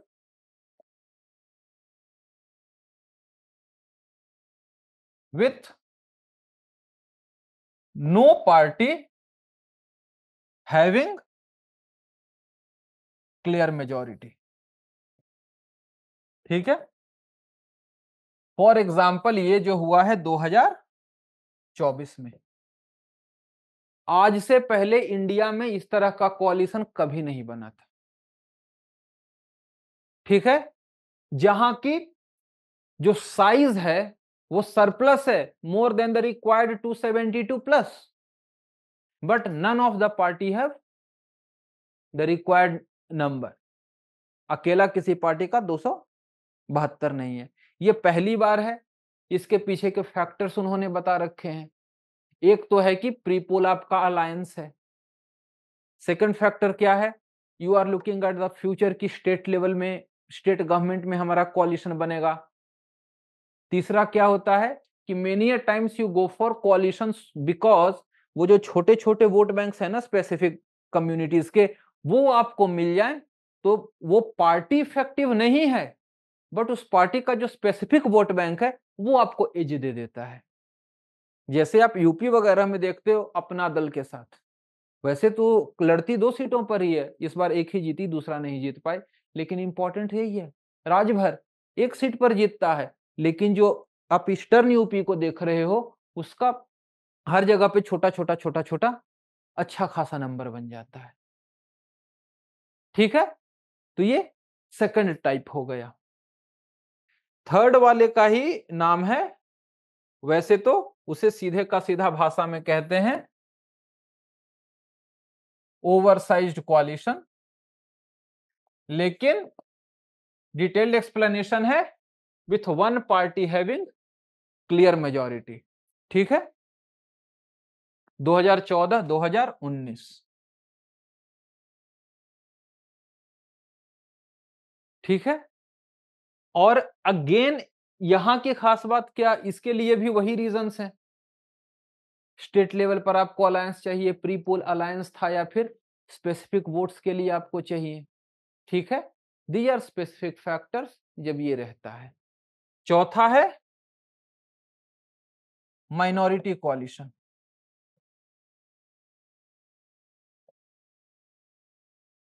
हाँ हाँ, यूपीए के पहले भी 1989 से लेकर 2014 तक सारे के सारे वो माइनॉरिटी कोalition थे, क्योंकि कांग्रेस सबको बाहर से सपोर्ट देती थी. बाकी जो भी थे इनको बाहर से सपोर्ट मिलता था, इनके पास एग्जैक्ट नंबर नहीं था. तो आगे he has talked about the stability, and in terms of stability he has said कि ये जो कोalition है this is weaker than this coalition. Obvious सी बात है, इससे तो वीकर है, लेकिन बाकी जो हर तरह का कोalition है उससे ज्यादा स्ट्रॉन्ग है. एंड ही हैज एक्सप्लेन्ड कि बीजेपी के केस में स्पेसिफिकली कि though BJP is not that weak, reason being कि आपको बीजेपी को पावर से डिथ्रोन करने के लिए इट वुड रिक्वायर 3 और 4 पार्टीज, सबको हटना पड़ेगा. और ऐसे में क्या होता है कि बीजेपी के पास एज है, क्योंकि अगर एक पार्टी हट रही है हमने दूसरे को तीसरे को मना लिया. बट साइमल्टेनियसली ही है सजेस्टेड कि बीजेपी को कोई ऐसा एजेंडा नहीं लेना चाहिए जिससे कि बाकी सारे के सारे एलिनेट हो जाए So that is why यहाँ पे in this coalition form of government some sort of consultation process and consultative decision making that will take place. ये ई श्रीधरन ने ये 4 टाइप का कोalition उस आर्टिकल में डिस्कस कर रखा था। ठीक है, जो मैं आपको ये मिलन वैष्णव का यहाँ पे है ना उसमें लिख रखा था उस समय जो हम डिस्कस कर रहे थे ना, एक न्यू नेशनलिस्ट नैरेटिव कोalition के ठीक पहले वाला है।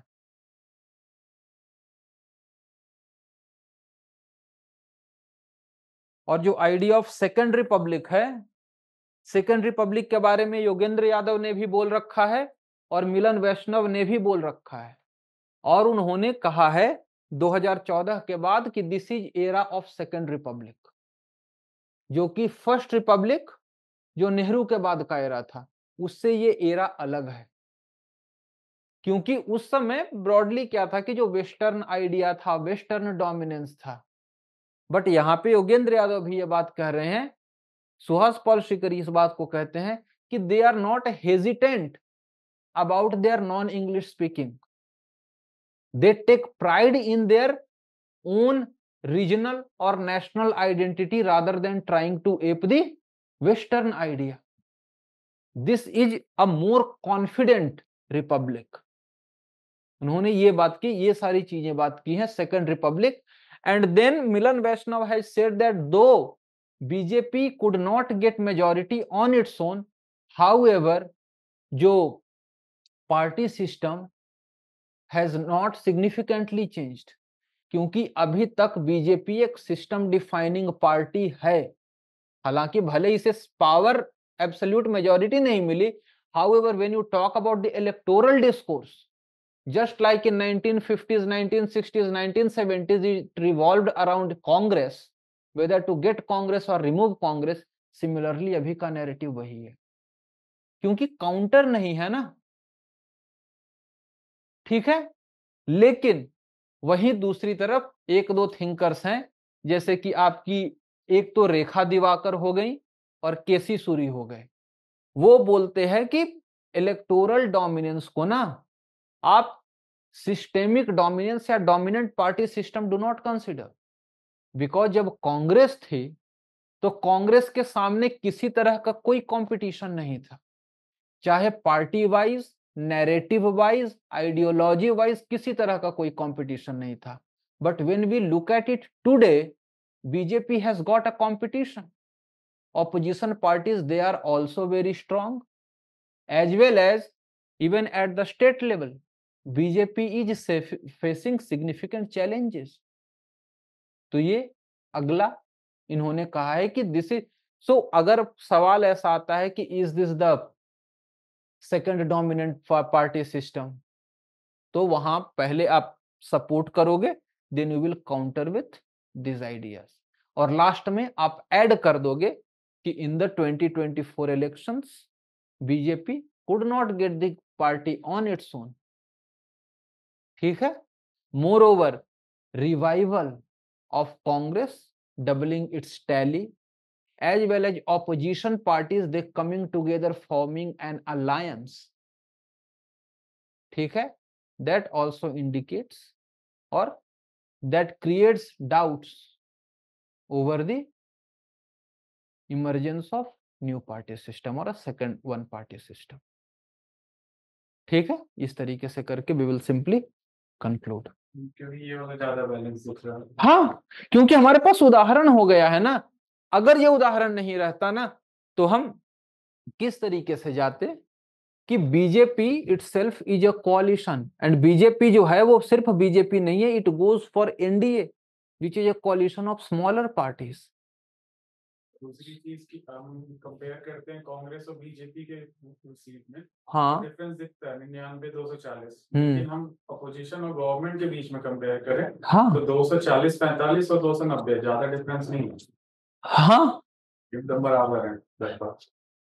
देखो वो जो एक चीज है ना ये, हाँ देखो अकेडमिकली और लिखने के लिहाज से ये सही है, बट हकीकत है कि हर किसी को पता है। क्योंकि जब आप देख रहे हो स्पीकर के इलेक्शन के टाइम पे ममता बनर्जी नाराज होकर उधर गई हुई है, वो नाराज होकर के उधर गए हुए हैं।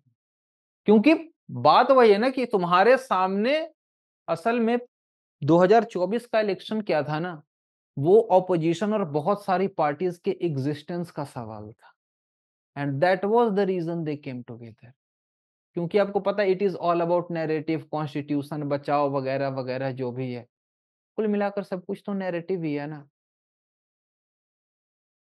इस तरीके से। लेकिन हाँ, और देखो इतना ज्यादा अपन को नहीं, अपन को अपना आइडिया लिमिटेड ही रहना है। सीधे का सीधा बात कर देंगे कि opposition कोalition even it coming closer to the number of seats acquired by the BJP, that also indicates। और असल में इस बार 3-4 फैक्टर्स काम किए। जब आप इलेक्शन को स्टडी करोगे ना, एक तो है कि इन्होंने कोalition किया तो जो वोट्स थे, वोट्स कंसोलिडेट हो गए। नेक्स्ट स्टेज की जो 400 पार वाला नारा था, तो वो काउंटर प्रोडक्टिव हुआ है। वो हर कोई बोल रहा है कि इसके वोटर निकले नहीं है। तीसरा, इन्होंने आरएसएस पर जो बोल दिया, मैं तो पहले से ही कह रहा था कि नड्डा को हटाओ, क्योंकि जो अपने स्टेट में तुम्हें इलेक्शन नहीं जिता सकता उसके जिम में क्यों दे रखे हो भाई तुम। हिमाचल का है ना नड्डा, हिमाचल में इलेक्शन हारी ना, वहां तुम्हारे पास नड्डा था, वहां तुम्हारे पास अनुराग ठाकुर था। ये होते हुए अगर तुम इलेक्शन हार जाओ, ये सीधा सवाल है ना। इसके अपने वर्कर्स नहीं निकले, प्लस ये जो संविधान एंड वगैरह वगैरह वाला था। और अगली बड़ी चीज थी, और हाँ, उससे आप फिर से वेलफेयर के साथ और एसोसिएट करोगे, जो हम न्यू वेलफेयरिज्म की बात कर रहे हैं ना, कि कांग्रेस ने जिस तरीके से पिछली बार, इसका क्या था, पिछली बार कितने पैसे दे रही थी कांग्रेस हर महीने, पिछले बार कितना का प्रॉमिस था यार। इस बार तो 1 लाख था, पिछली बार कुछ ऐसे था, पता नहीं महीने का, पता नहीं पिछली बार 6,000 या कुछ ऐसे था शायद। पिछली बार शायद 6,000 था, 72,000 के अराउंड। हाँ हाँ, कुछ इसी तरीके से था। हाँ, न्याय था। इस तरीके से आप बोलोगे कि that is also another factor which voters take into consideration. अगला टॉपिक आ जाता है आपका डिबेट्स अबाउट फ्रीबीज। लेकिन नहीं, वो उतना डिटेल में नहीं जाएगा यार यूपीएससी, ये बहुत आगे का पॉलिटिकल टॉपिक है। और जैसे ये जो चंद्रशेखर रावण का हाँ, right right right right, ASP Azad Samaj party, दलित पॉलिटिक्स के ऊपर। यस, हाँ हाँ हाँ हाँ हाँ। देखो, हाँ चलो, आपने अच्छा याद दिलाया। You see, when we are talking about Dalit politics, हमें पता है प्राइमरली ये लेट 1980s 1990s से उठा, जहां की कांसीराम ने, ठीक है ना, आप बाम सेफ से लेकर के डी बाम सेफ हो गया, DS4 हो गया, उसके बाद आकर के आपका बसपा बनी। ठीक है, इसका बेस्ट टाइम कब था? हाँ, 7 to 12, जबकि इसने अपने, उससे तो पहले तो 3 बार बन चुकी थी, इसने अपने दम पर सरकार बनाया। हाउएवर उसके आगे क्या हुआ कि continuously there has been a decline around Dalit politics. और Dalit politics when we are talking, 2-3 का हम बात करेंगे। एक तो बसपा की बात करेंगे, दूसरा महाराष्ट्र वाला बीवीए, बहुजन वंचित अघाड़ी, जबकि उसका कोई बहुत बड़ा सिग्निफिकेंस है नहीं। हाँ, प्रकाश अंबेडकर वाले की हम बात करेंगे। उसके अलावा एज सच कोई स्पेसिफिक पार्टी है नहीं। वो दलित पैंथर्स, वो पॉलिटिकल था भी नहीं, वो मेनली कल्चरल सोशल डोमेन में था, और वो खत्म 1980s में ही हो गया था। 2008-18 वाला जो कंट्रोवर्सी था, अब भीमा कोरेगांव वाला, लेकिन उसका आगे, उसके ऊपर देखो आर्टिकल्स लिखे गए, लेकिन आगे उसका पॉलिटिकल डोमेन में कुछ हो नहीं पाया। अगर उसी से अगर कोई ऐसा मुद्दा निकलता जो बड़ा हो जाता, तब वो इशू बनता। क्योंकि एक तो वो मामला महाराष्ट्र का था, बाकी पार्टीज कोई टच नहीं करेंगे। रीजन बीइंग कि अगर महाराष्ट्र में आप मराठा वोटर के अगेंस्ट, इतना अगेंस्ट जा करके, you can not do anything. ठीक है, और महाराष्ट्र वाले मुद्दे का इधर सेंट्रल इंडिया, नॉर्थ इंडिया पर कोई खासा असर था नहीं। हाँ, तो उसके बाद 12 के बाद why did it start declining? Leadership crisis आप बात करोगे कि करप्शन की आप बात करोगे, जब आप rise of BJP with a far broader coalition, जहां पे किसने क्या किया, जो दलित था उसमें सबसे बड़ा फैक्टर था ना जो सपा के साथ था कि वो सिर्फ rather than being a party of Dalits वो बन के रह गई पार्टी ऑफ जाटव्स। क्योंकि व्हेन सपोज करो जैसे कि एग्जैक्टली सिमिलर है, when you are talking about a Mulayam Singh Yadav, at that time it was a party of नहीं OBC, till Akhilesh Yadav it remained, ये क्या बन के रह गई, party of Yadavs. Kanshiram again at that time party of Dalits, लेकिन आज के डेट में ये पार्टी ऑफ जाटव्स रह गई। तो नेचुरली जो नॉन जाटव दलित्स थे दे रिक्वायर्ड रिप्रेजेंटेशन, तो वो क्या हुआ, वो बाकी सारे पार्टीज की तरफ है, बाकी सारे पार्टीज ने फोकस किया। अगला फैक्टर क्या हुआ, this idea of new welfarism, क्योंकि व्हेन वेलफेयर इनिशिएटिव आपको फायदा करने लगे नेचुरली आपका वोट जो है वो ट्रांसफर हो जाएगा। तीसरा क्या हुआ, again leadership crisis and lack of effective structure, क्योंकि यूपी के बियॉन्ड किसी दूसरे स्टेट में एक इफेक्टिव लीडरशिप इफेक्टिव स्ट्रक्चर बना नहीं पाई। ठीक है, और न्यू वेलफेयरिज्म के कारण क्या हुआ, when you are looking at a 2019 election, सारे पार्टीज एक साथ आ रखे थे, कोई फायदा नहीं हुआ। तो ये सारे के सारे फैक्टर्स हैं। लेकिन हाँ, when you talk about Azad Samaj party and Chandrashekhar winning from Nagina seat UP, so उसके साथ बात की जा रही है a new Dalit leadership, a new Dalit politics. ठीक है, और वहां पे ये भी था, नेपोटिज्म वाली भी बात थी, क्योंकि कांसीराम से जब मायावती को आया तो Mayawati was not related to Kanshiram. ठीक है, because she was seen as someone who is capable. But जब मायावती से उल्टा आ गया आकाश आनंद भतीजे पर, तो इसे तो रिश्तेदारी में देखा जाने लगा ना। ठीक है, और उसके अगला फैक्टर एक और जो डिक्लाइन ऑफ दलित पॉलिटिक्स, क्योंकि again when we are talking about Dalit politics we are talking about UP. पहले क्या था, देखो जो मायावती का वोट बैंक सिर्फ जाटव्स नहीं थे, वो ब्राह्मण्स भी थे। सतीश चंद्र मिश्रा मायावती का राइट हैंड। पता है इतना मजेदार मजेदार स्लोगन चला है ना, वो क्या था, हाँ पहले सबसे 1990s में वो था, मिले मुलायम कांसीराम हवा में उड़ गए जय श्री राम।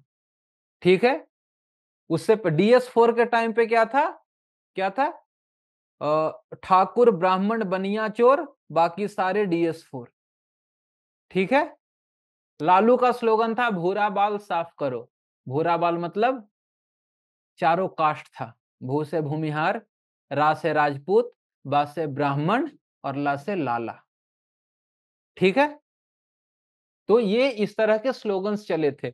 लेकिन जब मायावती को दिखा कि भैया हम अकेले तो कुछ कर नहीं सकते, तब स्लोगन क्या आ जाएगा, ब्राह्मण शंख बजाएगा हाथी बढ़ता जाएगा, मतलब कि bringing in Brahmins alongside Dalits. तो देखो दो एक्सट्रीम पर जो खड़े हैं हमारे सोशल हायरार्की के, और सतीश चंद्र मिश्रा मायावती का सबसे कॉन्फिडेंट और राइट हैंड था।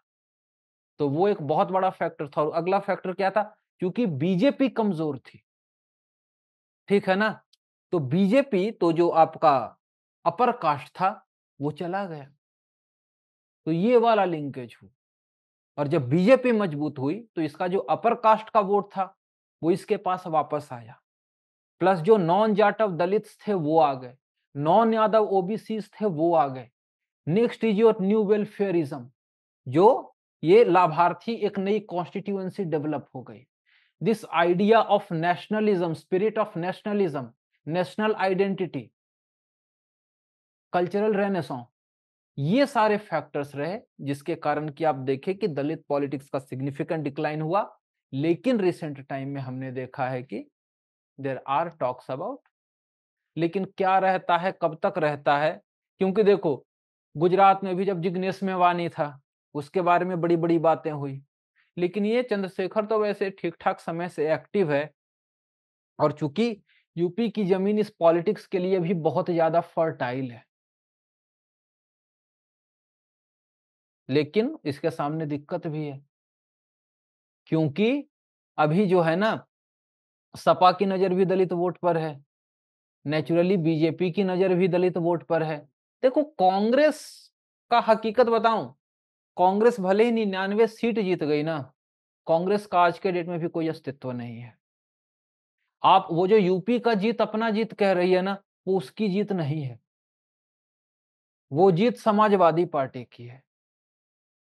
और कांग्रेस के साथ जो सबसे बड़ा संकट खड़ा हो गया है, किसी भी कोaliशन पार्टनर के साथ अलायंस में, क्योंकि आज के डेट में जो मुस्लिम वोट है ना, वो एक मुश्त जा रहा है कांग्रेस को, क्योंकि Congress is being seen as counter to BJP. And when you are looking at opposition parties, they are also, it is that Muslim vote जिसके लिए कि मारा मारी है, कंपटीशन है। जैसे आप तेलंगाना में देखो, तेलंगाना में क्यों हुआ जो बीआरएस खत्म हो गई, क्योंकि जो मुस्लिम वोट था ना, वो एक मुश्त शिफ्ट हुआ कांग्रेस को। आप जब देख रहे हो यहां, और यही एक इंपॉर्टेंट रीजन था कि अखिलेश यादव ने अलायंस किया कांग्रेस के साथ, या कांग्रेस ने अलायंस किया अखिलेश यादव के साथ, क्योंकि अखिलेश यादव को भी पता था कि अगर कांग्रेस ने अपना कैंडिडेट खड़ा किया तो मुस्लिम वोट बड़ा तगड़ा स्प्लिट होगा। And this was the reason, again Mamata Banerjee ने कांग्रेस को नजदीक नहीं आने दिया, क्योंकि उसे पता था कि मुस्लिम वोट पर तगड़ा वाला डेंट पड़ेगा। और बंगाल में क्या हुआ ना, बंगाल में जो एंटी, और कांग्रेस जो लेफ्ट के साथ खड़ी रही, तो जो एंटी ममता वोट था वो स्प्लिट हो गया। मतलब यार देखो, इलेक्शन को पढ़ने चलोगे ना, बहुत मजेदार और बहुत सारे फैक्टर्स हैं, इस पर तो मैं बात करते रह सकता हूं, बिकॉज ये मेरा फेवरेट एरिया है।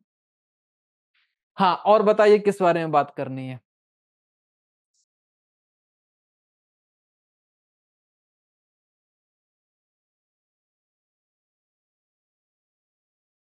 क्वेश्चन नंबर 5 का E factors behind decline of workers movement. 1 minute देना, मैं वो लाया नहीं। चलो ठीक है, अभी जब बैठे हुए हैं तो डिस्कस कर ही लेते हैं, फिर कल क्या करेंगे बताइए। अभी तो कुछ और भी डाउट्स हैं वो नोट नहीं कर पाए। प्रभु, नोट सिर्फ नोट ही मत कीजिए, टेलीग्राम पर लिख दीजिए। टेलीग्राम में तो अभी 1 घंटे पहले ज्वाइन हुए हैं, इसीलिए थोड़ा अच्छा, 1 ही घंटे पहले आप टेलीग्राम पे हो? इस उस वाले ग्रुप में आप ज्वाइन हो? क्यों भाई? ऐसा एक साथ करते हैं ना, तो यार ऐसा नहीं, ऐसा नहीं करते। ठीक है। अच्छा, ये पीयूष कुछ लिख रहा था, सॉरी यार मेरी। What is new welfarism? ठीक है, देखो न्यू वेलफेयरिज्म कुछ और नहीं है, ये जो वेलफेयर पॉलिटिक्स का जो मॉडल है ना, जिसे बहुत जगह पे रेवड़ी कल्चर भी बोला जा रहा है, दैट यू आर प्रोवाइडिंग, पहले जो आता था वो क्या था, स्पेसिफिकली क्लास, उसमें करप्शन था, बहुत चीजें इन्वॉल्व थी। अभी का जो वेलफेयर मॉडल है वो बहुत ही टारगेटेड है, एंड दैट ऑल दोज लाभार्थीज they are being seen as vote banks, कि वो हमें वोट देंगे। जब बीजेपी फॉर एग्जांपल 2019 में का जो सक्सेस था, या इनफैक्ट यूपी में भी जो सक्सेस है, उसमें जो उज्ज्वला योजना की बात करो या पीएम आवास योजना की, when you are talking about PM Awas Yojana, all those played a very significant role. So that is why all these people, they are saying that one thing is that this nationalism, and second is this welfareism, that providing welfare initiatives, then you are going interacting meeting with them। क्योंकि BJP में क्या है कि 6 महीने पहले से, मैं 2019 की बात कर रहा हूं, इस बार तो सब सोए रह गए, 2019 में 6 महीने पहले से ना लिस्ट थी कि कहां पे किस किस घर में क्या क्या मिला है, और 6 महीने पहले से खटखटा करके, याद है मेरा परिवार मोदी परिवार, मेरा परिवार मोदी परिवार, मोदी का परिवार, अभी वाला Twitter campaign I am not talking about, at that time only, 2000 before 2019 elections. पन्ना प्रमुख तो एक चीज है, मेरा परिवार मोदी परिवार। आपके घर में अगर एक भी सेंट्रल गवर्नमेंट का इनिशिएटिव से कुछ गया है, तो आपको जाकर के वर्कर याद दिलवाएंगे कि देखिए ये आपको मिला है, वोट दीजिए, सो दैट आपको बाकी इस तरह की सहूलियतें, इस तरह के फायदे मिलते रहें। So welfare initiatives linked with votes, दूसरा एक वोट बैंक। डायरेक्ट लिंक हो गया है अपनी जनता के साथ। हाँ, पैसा डायरेक्ट बैंक यस, हाँ, एग्जैक्टली, हाँ हाँ हाँ, डायरेक्ट लिंकेज। तो ये जो पन्ना प्रमुख है ना, पन्ना प्रमुख क्या है, जो इसे क्या कहते हैं, वोटिंग बूथ पर, वहां पे क्या होता है कि आपके पेजेस होते हैं, ठीक है, जिसमें कि सारे के सारे कौन कौन उस कॉन्स्टिट्यूएंसी के वोटर्स हैं। तो एक एक इंसान को एक एक पेज मिल गया है कि ये पेज में इतने वोटर्स हैं, तुम्हारी जिम्मेवारी है सबको लाना, सबको वोट दिलवाना। पहले तुम लगातार इन सबके टच में रहो, फिर उनको मोबिलाइज करके। और ये तो पहले से एक गुजरात में, अभी पता नहीं शायद सेंटर में आ गया क्या, CR पाटिल का नाम सुनोगे, गुजरात कांग्रेस, गुजरात बीजेपी चीफ। अभी जो बीजेपी ने तगड़ा गुजरात जीता, उसके पीछे CR पाटिल की ही बात हो रही थी, क्योंकि कितना तगड़ा, हकीकत है BJP was that laboratory for BJP, sorry, Gujarat was that laboratory for BJP. अभी बहुत हद तक MP की भी बात चल रही है कि now MP is becoming that laboratory as well, ठीक है। तो वो था new welfarism, that through welfare initiatives developing a vote bank। क्या सदर्न पॉलिटिक्स मतलब, थोड़ा क्वेश्चन एक्सपेंड करना यार, what is the southern politics you are talking about?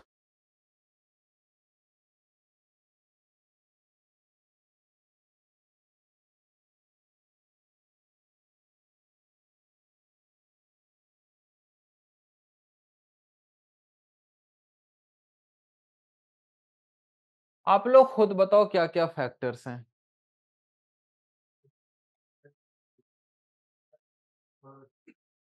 trade unions are divided along party lines. बिल्कुल सही, Rise of loose labor. बिल्कुल सही,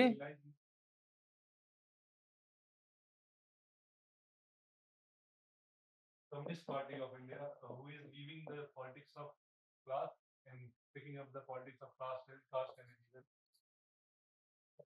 चलिए ये भी आपका चलेगा। बहुत इंपॉर्टेंट, इंडिया का इकोनॉमी के रिगार्डिंग अब चल रहे थे, ठीक है ना, सीधा हमने प्राइमरी से टर्शियरी पे जंप मारा। तो जब आपका इंडस्ट्रियल बेस रहेगा ही नहीं, तो वर्कर मूवमेंट आएगा कहां से?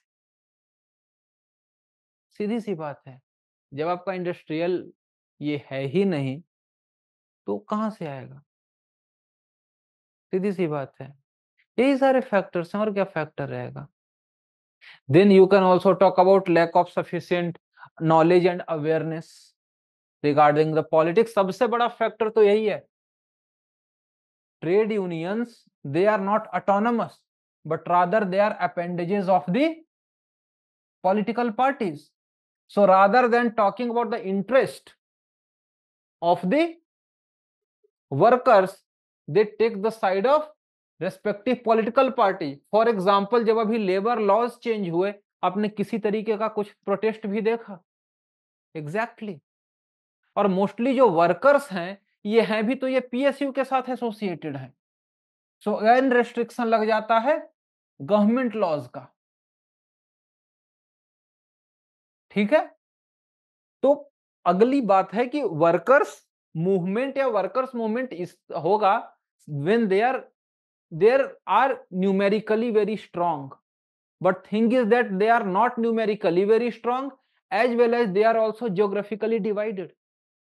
कुछ मुंबई में है, कुछ चेन्नई में है, कुछ इधर हैं, किसी तरीके का एक दूसरे के साथ लिंकेज नहीं है। So that is another fact. So ये सारे फैक्टर्स हैं जिसके कारण कि वर्कर्स मूवमेंट का, और बाकी आप बात ही करोगे कि जो लिबरलिज्म आया, लिबरलिज्म के कारण क्या है? There is a focus towards dilution of, हाँ हाँ, डाइल्यूशन ऑफ, इसे क्या कहते हैं, लेबर लॉज, ये नियम कानून, कायदा कानून को क्या कहते हैं अंग्रेजी में यार? Regulations. There is a focus towards regulation of labor laws irrespective of party in power. So even among the political parties there is a consensus, whether it is Congress or it is BJP, हर कोई किसी का focus किधर है, ज्यादा liberalise करना. In fact state governments, even communist governments also like Kerala, they are also focusing on attracting FDIs, and for FDIs you will have to dilute the labor laws. So ये अगला factor है, यही factor है और क्या है. ठीक है, एक सवाल आया पीयूष का, सदर्न पॉलिटिक्स के रिगार्डिंग इनरोड ऑफ बीजेपी और Hindutva versus Dravidian identity. So you see, इसके रिगार्डिंग लुई टिलिन का ये आर्टिकल था. Louise Tillin when she was talking about federalism, she said कि एक तो सेंटर पर आपका फेडरल एक कोलिशन गवर्नमेंट बना है. Moreover, when we are looking at BJP, it has made inroads into the southern India. So ये अगला फैक्टर है. So naturally, whatever decision BJP is going to take, it will also have to keep in mind इसे क्या कहते हैं, its vote bank in southern states. So उस तरीके का पहले जिस तरीके का रेडिकल जिस तरीके का डिसीजन था विदाउट कंसल्टेशन, अब उस तरीके का डिसीजन शायद नहीं लिया जाएगा. और फेडरल एक्सिस को स्ट्रॉन्ग करने के लिए एक तो इनका सजेशन था लुई टिलिन का, इंटरस्टेट काउंसिल को आप स्ट्रॉन्ग करो. अभी वो होम मिनिस्ट्री के अंदर में है, उसको बाहर निकाल करके ऑटोनमस बनाओ, और जो आपके एग्जिस्टिंग फेडरल चैलेंजेस हैं इसे आप इंटरस्टेट काउंसिल पॉइंट में ऐड कर दें. ठीक है, आप उसे स्ट्रॉन्ग बनाओ ताकि मल्टीपल जो फेडरल एक्सेस के चैलेंजेस हैं they can be tackled. And second she said कि जो डिलिमिटेशन होने वाला है ना, that can create a huge federal crisis, huge federal challenge, in fact economic federalism as well. तो उसके लिए जैसे कि जीए पहले वैट के केस में और बाद में अप्रोच डेवलप किया, उसी से लिमिटेशन फॉर डिलिमिटेशन, उसके लिए भी you go for a consensus based approach, so that the concern of southern states can also be taken into consideration. ठीक है, देखो ये इनरोड्स ऑफ बीजेपी और हिंदुत्व वर्सेस द्रविडियन आइडेंटिटी, देखो इसके केस में वैसे तो इस पर ये सवाल आएगा नहीं. तो देखो बात अगर हम ग्राउंड लेवल की बात करें तो it is not about Dravidian versus Hindutva identity, क्योंकि बात सीधी सी है कि वहां पे जो आपकी AIADMK है वो कमजोर हो रही है. तो पॉलिटिक्स वो हमेशा चलता है कि यू नीड अ काउंटर. सो वो जो स्पेस वैक्यूम क्रिएट हुआ, and that is why BJP it is being said कि बीजेपी ने अच्छा किया कि ये खुद से इलेक्शन लड़ी रादर देन की गोइंग अलोंगसाइड AIADMK. वो कहा जा रहा है पहला फैक्टर. सेकंड इज की साउथ वाले ना कल्चरली नॉर्थ वालों से कहीं ज्यादा ग्राउंडेड और रूटेड हैं. So they were also looking at someone to represent them. So here is something you can bring in Hindutva versus Dravidian. एक तो फैक्टर है पॉलिटिकल वैक्यूम. ठीक है, सेकेंड इज इनरोड्स और effective ground work done by RSS as well as the BJP. ठीक है, and the third is that there was a concern because जो strident anti Hindu stance और anti Hindu steps taken by DMK, उसके कारण भी एक counter mobilisation, counter polarisation हुआ. That was another factor why BJP rise. And अगला है लीडरशिप. जब when they looked at K Annamalai and the way उसने काम किया, और BJP के साथ यही गड़बड़ी हो गई तेलंगाना में. जब था ना वो आपका बंदी संजय, वो भी बहुत ही स्ट्रॉन्ग लीडर था और बहुत ही वोकल था, बट जो कुछ लोग बाकी पार्टी से आए थे तेलंगाना इलेक्शन के पहले, आई थिंक 1 या 1.5 साल पहले, उनको अच्छा नहीं लगा, तो BJP ने बंदी संजय को चेंज करके शायद किसी और को बनाया. He was not that much aggressive, तो उसके कारण बीजेपी फेस्ड अ लॉस। तो ये सारे फैक्टर्स रहते हैं। For example Nitin Gadkari effective administrator, Modi को हटा करके गडकरी को सामने पीएम फेस करो, वोट गिर जाएगा। क्योंकि कई बार जो पब्लिक होती है ना, उसको एक ज्यादा स्ट्रॉन्ग, नेचुरली उसको स्ट्रॉन्ग लीडर, आपको याद है ना fear of freedom Erich Fromm का, वो वाला आइडिया लगा करके देख लीजिए कि पब्लिक को चाहिए होता, and India has always wanted strong leaders. आप शुरुआत से देख लो, when you are talking about a Nehru, then you are talking about a Indira Gandhi. Indira Gandhi के बाद जब वो पूरे का पूरा आपका वैक्यूम रह गया, so back when Modi is there, Modi is again getting that absolute majority. ठीक है, साउथ वाला प्रिपेयर करने की जरूरत नहीं, कुछ चेंज हुआ नहीं है 2019 से 24 में। साउथ स्पेसिफिक वैसे सवाल आते भी नहीं है उतना नैरो ना, ये करते ना। और एक तो देखो बहुत, हाँ कोई चेंज आया नहीं है। देखिए बहुत ज्यादा अगर आपको फोकस इस पर फोकस, हाँ देखिए 3 से 4 सवाल तो आते हैं, लेकिन वो caste, religion, politics, party system सब कुछ मिला करके, ठीक है ना। एक इस चीज को देख लीजिएगा, जैसे आइडियोलॉजी, आइडियोलॉजिकल न्यूट्रलिटी, ठीक है ना। फिर catch all parties, the way we are looking at coalition, कि इवन जहां पे वो एक दूसरे के साथ एंटी थे, but still they came together. Jammu Kashmir BJP PD और कौन देखे पीडीपी, वो एग्जाम्पल अभी देख लो, टीएमसी, मतलब कि नेशनल लेवल पर टीएमसी और कम्युनिस्ट तो साथ ही थे ना। कांग्रेस, आप तो इस तरह के तो कई थे। और क्या कुछ वैसा है? बड़ा डेवलपमेंट वैसे है तो नहीं। क्या करें, कुछ कल के लिए रहने दें?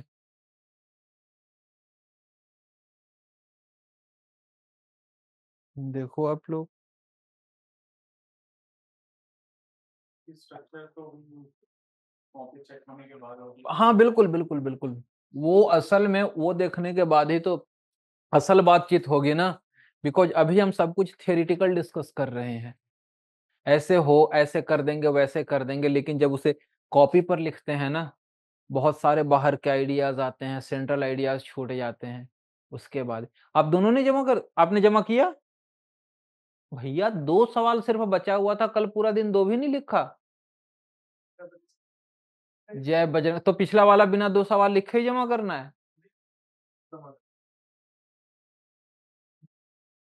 आप दोनों ने जमा कर दिया आपने?